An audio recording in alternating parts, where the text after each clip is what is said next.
excited palibhasa bago ang washing, kay naman. Wala lang, tinry ko lang talaga kung nagana, gayon. Huy, kaya naman kahit wala pa ako masyadong laban, naglaban na agad ako.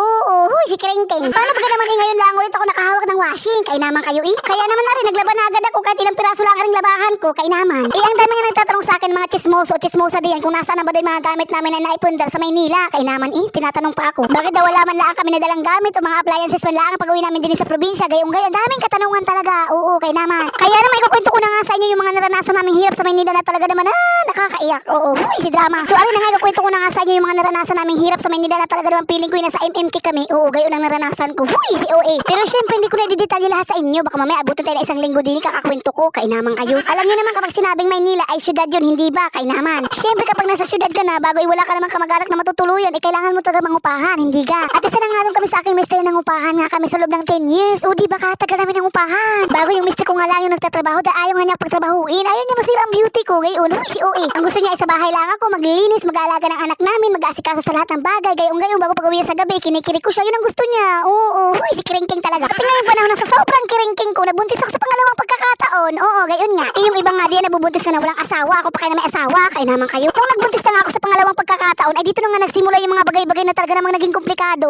Oo. Dahil masyadong ang maselan yung pagbubuntis ko ng mga panahon na yun, kaya kailangan talaga namin mag-ingat. Kaya naman no, kaunting galaw ko lang, nag-i-spotting na agad ako, ma-stress na ako kaunti, nag-i-spotting agad ako, gayon baga, ang hirap talaga, kaya naman. Kala mo naman talaga maganda kung makapag-spotting wagas. Uy, at nung nag-spotting na nga ako, syempre dinala agad ako ni Mr. sa ospital para patingnan, kaya naman kayo. Doon nga namin napag-alaman na sobrang taas pala ng BP ko, din yung sugar level ko ay sobrang taas din, kaya napaka-komplikado talaga ng mga bagay-bagay. Bago yung pinagbubuntis ko noon ay 5 months pala ang yung tiyan ko, ay gusto na kagad lumabas dito sa earth, kaya naman kahirap kaya din sa earth. Ang araw nga na yun, nasanay magpapacheck up lang ako, pero hindi na nga ako pinayagan makauwi ng doktor dahil manganganak na nga daw ako. Talaga naman. Parang nag-slow mo ang paligid ng mga panahon na yung pagkasabi ng doktor sa aming mag-asawa, parang nanghina kami gayon. Tapos hindi pa sinabi ng doktor sa amin, napatay na pala yung baby ko sa tiyan, kaya naman. Kung baka pinrag niya kaming mag-asawa, gayon. O baka sabihin naman mga chismos at mga sensitive yan na ano ba to si Mami Chi, namatay na nga ng anak ito, tuwa pa, kaya naman. Alam niyo mga day, matagal na nangyari yun. Kung baka nakapag-move on ako lahat-lahat, nakapag-luksa na ako lahat-lahat. Kung baka inaikwento ko lang sa inyo, day madaldal nga ako, diba? Kaya naman kayo. Sabi nga nila ipas is pass, move forward, gayon ba yun? Parang mali ata pagkaka-English ko, kaya naman. Ihayain na, ang importante na sabi ko sa inyo, kaya naman kayo Dahil nasa ospital pa nga ako ng mga panahon na yun at hindi pa nga ako pwedeng lumabas dahil wala pa nga kaming pera. Kaya naman no choice na nga kami kundi isanlalaan yung ATM ng aking mister. Kaya naman napakahirap talaga ng buhay sa Maynila.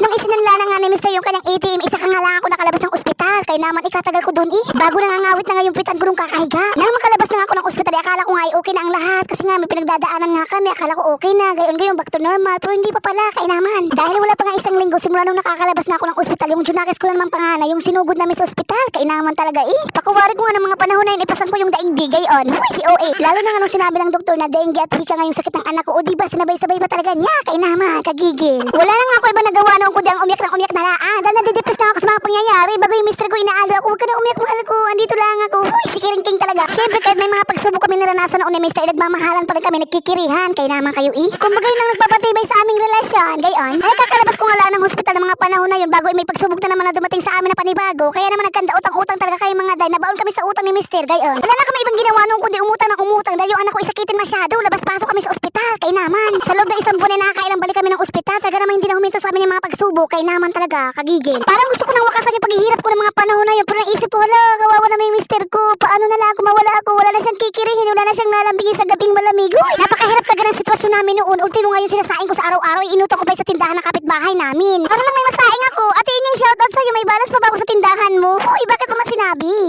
Sinabi ko lang para malaman nyo na palautang din ako, kaya naman kayo. Hanggang sa dumating ngayong taong 2023 mga day na hindi ko taga-sukat akalain na babagyuhin na naman kami ng mga pagsubok na talaga namang hindi na natapos-tapos. Kagigil. Dahil yung mister ko na inakala kong malusog at malakas na lagi kong sinasandalan kapag may problema kami na lagi kong iniiyakan, siya na naman yung nagkasakit mga day. Huy, si OA, kaya naman. Noong mga panahon nga na spelling vlogger na nga aring marimin nyo, pero itinigil ko nga mga day dahil na-stress na ako sa mga nangyayari sa pamilya namin.